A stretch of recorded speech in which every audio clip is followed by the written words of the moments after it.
What is up, everybody? Welcome back to another edition of the Sheehan Show. Me, Sean Sheehan, here on Sherdog.com. And today it is another episode of the betting show as we look ahead to a couple of cards from this weekend. I'm going to concentrate on today. One is the UFC card, which goes down on July 13th over in the Ball Arena. The nicely named Ball Arena in Denver, Colorado. And then the other one goes down on July 12th over in Saudi Arabia, and that's PFL MENA too. So I have one bet from the PFL MENA. I'll run you through some of the other prices. I think a couple of those fights, Dural Al-Shai one, I think he has a new opponent, so not all the odds are out for that yet, but there are good 5 or 6 money line odds out for that, so we'll run you through that as well. And I have the other 4 bets in from the UFC, and we will run you through some of the other fights and how I think they will go as well. But before that, as we always do, let's have a look back at last week. And I'm actually going to be looking back at the last 2 weeks here, as we had a One Championship special last week. So, and also, before we get into any of this, please bet responsibly. Don't bet more than you can. Take it handy. Right. So 2 weeks ago, we went 2 right and 2 wrong, which, again, 50-50. We'll take it. We did get a plus 120 with Andrei Koreshkov, which I was very, very happy with that. I thought, coming in, it was a very strong bet. Ian Gary as well, also at minus 138 was a pretty good price in a fight, which, he won pretty. It wasn't the best fight in the world. It was a close enough fight, but, anyone with a sense of the judging criteria knows that Ian won that fight, he was never going to lose it once it went to the judges, let's put it that way. Then we had Anthony Smith, bad pick on that, short notice. But yeah, bad pick. And then Bueno Silva, bit unfortunate, although she kind of was losing the fight, I suppose. But that money line minus 100, bad cut, a little bit unfortunate, but still, look, cuts win fights all the time. And then we Prohachka by submission, and obviously that didn't happen. Then last week, there was no flyer. We just gave 5 bets, and I thought, honestly, we were a little bit unlucky here again. I gave you one treble. We had Tyro Tola, Umar Khan, and then Luke Lisi. 2 of them won, but obviously Lisi didn't. He got knocked out. Was it a tad of an early stoppage? Maybe not, though. Maybe I have a bit of bloodlust there, but that didn't hit anyway. Then Okrayun, he lost, but I thought he won that fight. It was a very, very close fight, no doubt about it, but the way I fight the score there, I honestly thought he should have won it. I don't often, someone was giving out to me last week for giving out about it, getting my picks wrong, right, and just excusing them. As anyone who listens to the show, I don't do that often, to be honest, but I will do it for that one because I thought I thought he should have won it. And you could say the same for Jiwei, although don't have as many cribs about that one. He lost as well, but we did have a winner on Kirill Grushenko, which I thought was I said it last week, the best bet of the week, no doubt about it, plus 130. I couldn't believe he was that price. And then we had Minnow as well, got the win at minus 163. Again, that was a close fight. That could have gone the other way. So maybe we come out even overall. So the overall picks for the year are straight down the middle, 52 of 104. And then we've only hit 2 flyers this year. It's been atrocious. I'll tell you what, don't bet on my flyers. Just don't do it. Ignore them. We get to the flyer part, fast forward 10 seconds. Just don't listen to my flyers. They're absolutely useless. So there you go. Right, let's get into this week. And you know what? It's not the card that stands out, right? It's not. I wouldn't say it's an amazing card, but you know what? I like this card, to be honest. There's some very fun fights in it. And funnily enough, I've actually picked I've gone for one from the main event, and then the 2 fights I want to see more and the one up-and-coming prospect I'm interested in are my picks this week. So let's get into them. The first one I'm going for is Salikhov versus Ponzi, and I'm going for that to not go the distance, so it doesn't go to decision. Someone gets a finish, and that's minus 120. Now, there's a bit of fluctuation on this price. If you look in one place, minus 120, look in another place, minus 150. But I'm going for it anyway. No matter what price you get it, I've taken it here. I've looked for the best price as I do. And it's minus 120. I went back and I watched both of these guys, and honestly, once I did that, I feel like this was the only the only price to kind of look at. You look at the Salikhov fight against Randy Brown last time. I went back and I watched it, and he was going well in that fight, if we're being honest. And then he got knocked out, right? So just based on that alone, right? A guy is looking dangerous. He's looking like knocking someone out, and then he gets knocked out himself, right? If you're betting on his next fight, to bet inside the finishes inside the distance, you know, it speaks for itself. He can both knock a guy out and get knocked out himself. And for our purposes, not great for him, but for our purposes, you know, that's pretty good. And Ponzinibbio, the other side of it, then, his last 2 fights have both been knockouts. He's won one and lost one. I feel like before that, you know, he was out for a good long period there from 2018, 2021. And he got knocked out in his comeback fight. But then I feel like he was like, right, I have to, you know, save my job here, basically. And for the next few fights, it was decision, split decision, split decision. And I feel like he's gotten out of that now. I feel like he's gotten past that. He's at an age, I think, 37 years of age, where he's happier to go in and like throw his hands and try to get a lot of knockouts. And, you know, down through his career, he's been known for that. Look at his wins. 22 wins inside the distance out of 29. Salikhov on the other side of it then, even more impressive, 15 out of 19, 13 knockouts. So these lads are both finishers. I think, and let me just see who's the favorite here. Ponzinibbio is the favorite, and I'll be honest, right? I was looking at giving Salikhov as one of my bets at plus 175. I really think that's a great price. It's hard to know with Salikhov though, right? Because that Randy Brown fight is the perfect encapsulation of him, I suppose, at the moment, where looks good, but is the chin going to hold on? You know, and it's not that he's getting knocked out left, right, and center. Far from it. He got knocked out by Li Zhangyang in 2022. He went to decision with Dalby last year, and obviously got knocked out in his last fight. Those are the only 2 knockouts of his career. So you might be saying, Johnny, right, you know, he's got knocked out in 2 of his last 4 fights. He's never been knocked out before that. You know, 40 years of age. Again, another good reason why this fight should finish inside the distance.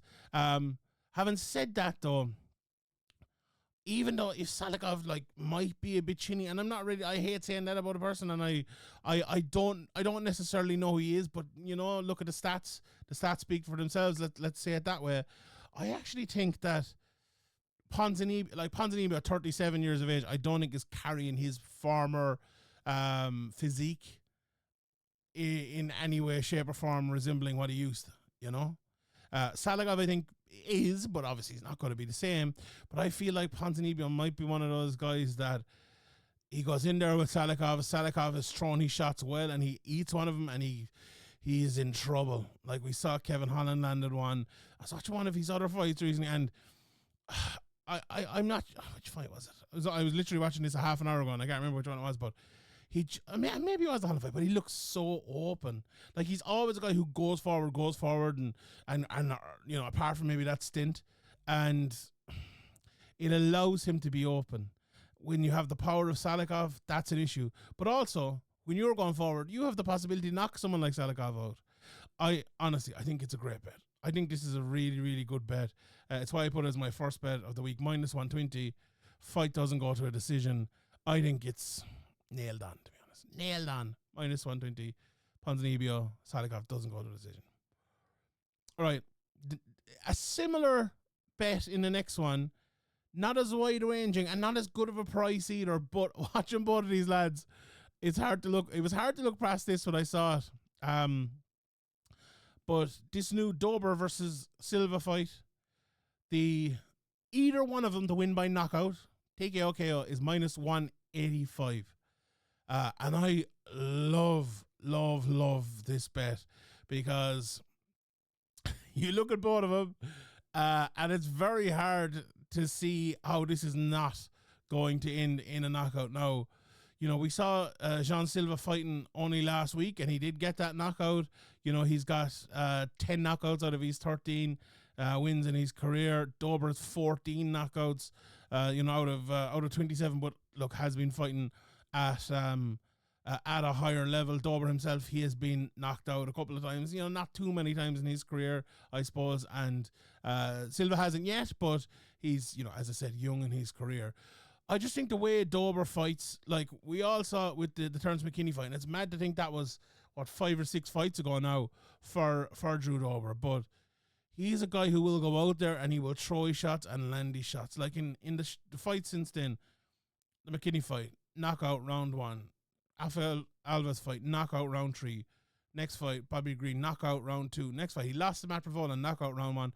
Fight after that, Ricky Glenn, knockout round 1. He won it. Okay, he went to decision last time out, but he's knocking lots of lads out. You look at 4 of the last 5 fights for Silva have been knockouts as well. You know, obviously he's only after coming into the UFC in his last couple of fights. What I want to gauge here as well, I'm very interested with Drew Dober at 35 years of age at that weight class. He's still looking amazing, but there's a point in time going to come where some young up and comer like Silva is going to come in and make it tough on him. And like he's out of that camp. Is it, what are they called? The fight nerds, aren't they? And the camp seems to be going really, really good recently. Could he be the one? I'm not too sure. But I watched back his fight at the weekend an hour ago or so against Charles Jourdain. Now Charles Jourdain, a very, very different opponent to Dober. Not on the level of Dober, I wouldn't think, and you know, kind of longer, taller fights, a different type of fight. But having said that, like the way, and it's very similar to the last fight I spoke about, the way Silva kind of stalks his prey a little bit like Ponzi does. I think someone like Dober or someone like Salikhov in that case are gonna look at that and go, right, I'm just gonna let my hands go here. I'm just gonna throw a counter and I'm gonna knock this guy out. Like Drew Dober's like, don't threaten me with a good time. You know, he is absolutely one of those fighters that, like, you show him the opportunity and he will absolutely go for it and take it. And if he doesn't, right, if he can't take it, he'll definitely go for it. But if he can't take it, then Silva will take it. Or the other side of it, I think Ponzi will take it. In those 2 fights, those 4 fighters, there's a lot of danger there, right? There's a lot of big clenched up fists, and you know, Rashad Evans versus Chuck Liddell, bombs thrown right down the middle. You know, there's a lot of that in these 2 fights, and I would be shocked if these 4 lads stood there and looked at each other. Shocked. So yeah, there you go. That's bet number 2 of the week. Dober Silva fighter. Either fighter wins by knockout. -185. Right. I feel like I'm getting through these pretty quickly, but we have all the PFL MENA ones to go to as well, so we have plenty of time. Right, bet number 3 of the week. I'm going for Fatima Kline on short notice to win her fight against Jasmine Jasavicius. And that price for that fight is -110. Now, it's interesting looking at this. That's the best price you get. She's up as far as -121 and some places here. And she is the favorite over Jasavicius. And rightly so. I don't know if people haven't seen Fatima Kline. She's only 23 years of age. She's 6-0. She's coming out of Invicta. She had a few fights over in CFFC as well. And my colleague Ian O'Neill's a big fan of hers. He's always always talking about Fatima Kline. She should be in the UFC. Should be in the UFC. And there's no doubt about it. She fought in a couple of the Danny McCormack cards, or one of them anyway. You know, the Irish champion over in Invicta, who also should be in the UFC. Make no shred of doubt about that. And everyone was kind of like, you know, maybe plotting the 2 of them against each other, or plotting a future championship fight for Fatima Kline. She's a different level of fighter at that age. In a few years, you look at this and go, she was -110 against Jasmine Jasavicius, and you'll be saying, how in Lord's name? Fatima Kline is UFC champion level fighter. Level prospect anyway. She's UFC top 15 within the next year. Level prospect.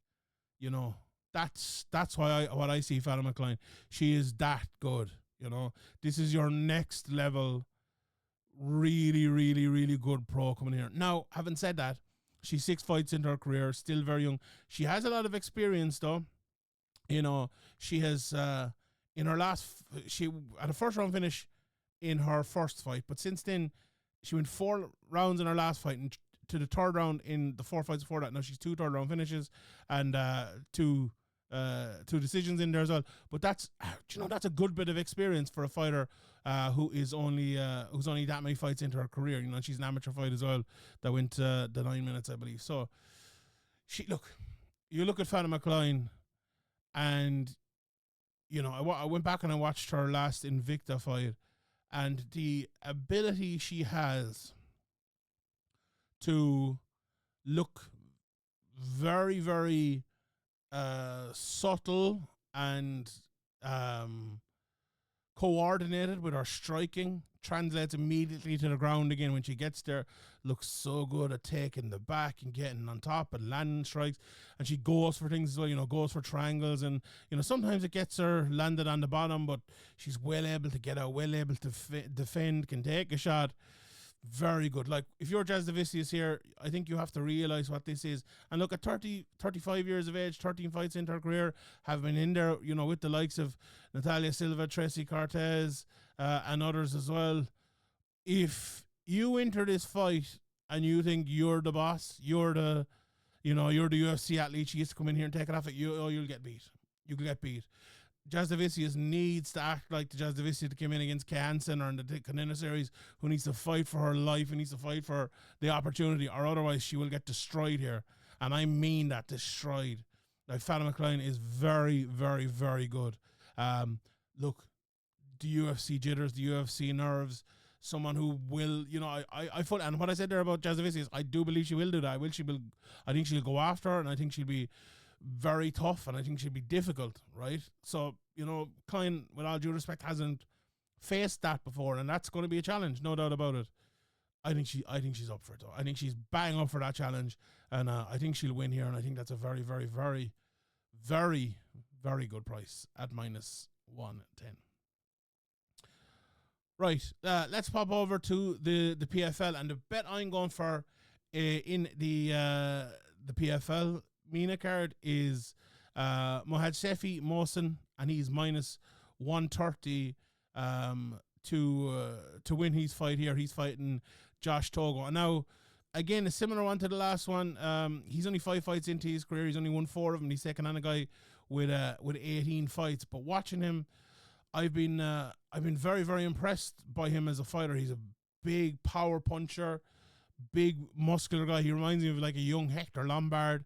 Very kicker, throws these wheel kicks as well. And he's fighting a guy in Josh Togo who is, a fighter. He'll go in there, he's good on the outside, but will get inside. He's a high volume, varied sort of style.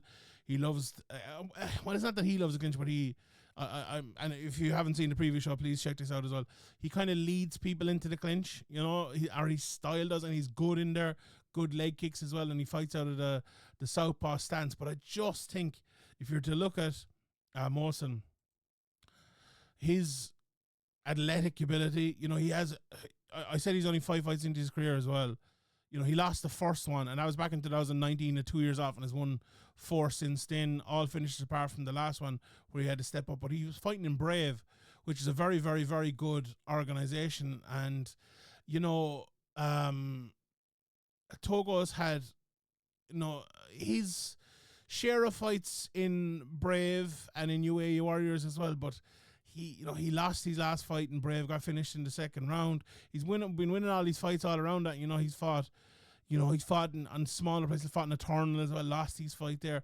I'm just kind of looking at the better fighters he's fought, and he's kind of lost those fights. He fought Jamie Malarkey, a good level of fighter, no doubt about it, but I just feel like, is he one of those guys that has kind of found his level, whereas Mohammadseifi is kind of rising to his level? That's kind of my thinking of it. Now, look, again, I'll say this right before you go out and betting it. I do have a fairly strong feeling towards it. I do think Mohammadseifi will win, but at the same time, and I mentioned this with the PFL Bellator acquisition and all of that, sometimes it's very hard to gauge the level of a fighter versus another fighter when you can't gauge it against certain competition or certain levels, right? And this is going to be a case with a lot of the PFL Europe, more so PFL MENA fighters as well. That would be the one drawback I would say from it. Now, like, Togo is a good, honest, well-rounded fighter. I just think Mohammadseifi could be a guy who is that and a bit special on top of it. But we've seen plenty of guys who looked special, and then a guy, you know, how would I put this? A guy who doesn't maybe blow you away but has a bit of everything can beat them. Look at Leon Edwards. Like, Leon Edwards isn't a blow away fighter in any way, shape, or form, but he's just very good at everything, and it's good enough to get him to the championship and not beat most guys. Now, obviously, this is a very, very different level, but this is what I'm talking about here. But having said that, I'm kind of talking everyone out of my bet here, but I like Mohammadseifi. I like the way he fights. I like the way he goes after things, and he's one of those guys as well that you have to take him very seriously because of that power. And if you're Togo and you're kind of on the outside and you're throwing, as I said, he's a high output shot style. If you throw a high output against Mohammadseifi, you might land a lot of those, but he only has to land one. And I think it might be an issue for Togo to switch that up a little bit. Is he going to be, strong enough, good enough to wrestle him? Maybe, but I feel like Mohammadseifi is very much the bigger, stronger guy here. Maybe not necessarily taller. I don't think the heights are up, but bigger physically. The Hector Lombard build. What did Jimmy Smith used to call him? Built like a fire hydrant. Yeah, so yeah, I like Mohammadseifi there. I'll just show you out some of the other prices there as well in this card. A couple of fighters that stand out to me. Amir Fazli is a minus 265 favorite over Bedrine Diani, and I think that's right. I think Fazli is a very, very good fighter. Throws a lot of kicks, wheel kicks, spin kicks to the body, and kind of head down, comes inside. Whereas Diani, he's a good striker as well. I think it'll probably be a striking matchup, and I think Fazli might be just a little bit ahead. I think the price suggests that. Closer fight here and there, Mohammed Al-Qura against Yusuf Cuevas. Mohammed is the favorite, minus 145. Yusuf plus 115. Now, I said on the previous show that I gave Yusuf to win, and I'll stick by that. Maybe the good underdog price there. Obviously, it's very, very close. There isn't a whole load of tape on Yusuf. Is the only thing. He fought once in Bellator and he landed a big shot there, and as I said, not a whole lot on him. Mohammed, the other side of it then, again, a big, strong guy. Doesn't look, like a guy who has kind of filled into the MMA fighter build yet, and he gets hit an awful lot. He's a good jab, a good counter jab as well, and a good high kick and stuff, but, from the little bit we saw Cuevas, you'd think maybe his big shots might be an issue for Mohammed. So maybe if you like the underdog price there. Medamir is probably one of the most long guys in this card. He's minus 230 against Sohail Tahiri. An interesting fight again. That one is, Amir is a very, very good wrestler, good doubles, very good ground and pound as well. And Tahiri then is more of a technical striker. With a good jab and all of that, so Amir is probably the pick there. All right, and he's a good price in it. Again, pick and fight between Omar El Dafar and Anthony Zaidan, plus 120 for Anthony, and Omar is minus 150. Omar is a southpaw, big fast 1-2s. Maybe doesn't throw enough too many 1-2s, but they're very, very good when they land. Zaidan on the other side of it then just doesn't do enough for me in fights. He reminds me a little bit of Reza Madadi, head down, looks for the big shot. I might lean for El Dafar on that one. I know he's the favorite, but there you go. Then we've Iman Bakra, he's plus 700. I wonder who's going to win that fight. Yeah, that's kind of the top and bottom of it there for the PFL MENA. So Abbas Khan minus 155, George Eid plus 125 as well there. So those are all the prices that are out at the moment. So, right, let's get to bet number 5. And this is a bet like I've never given before, the flyer of the week. Feel free to ignore it. I was looking, at the main event, and I'm thinking, right, who's going to win this fight between Rose Namajunas and Tracy Cortez? And I watched a bit of both of them, and I'm thinking, look, it's been a tough time for Rose over the last while. you know, she's still obviously a very, very good fighter, but maybe the mental side of it has been, you know, an issue for her. But having said that, at the same time, you know, she won her last fight against Amanda Hebas, went to 5 rounds. You know, coming up in weight against Manon Fiorot, I think was an issue, and she was just too big for her and too good. The Carla Esparza fight before that, you know, was just the worst fight of all time. And then look, she was on a 3-fight winning streak before that, beating the champion Zhang Weili twice, Jessica Andrade. Like, it'd be very easy to look at Rose in a negative way and write her off, but I'm choosing kind of not to do that. So look at her last 4 fights. She's won 2 of them, lost 2 of them. One was like the worst fight of all time, and one was I think a big size advantage, right? All went to a decision. Okay, lost one of them by a split.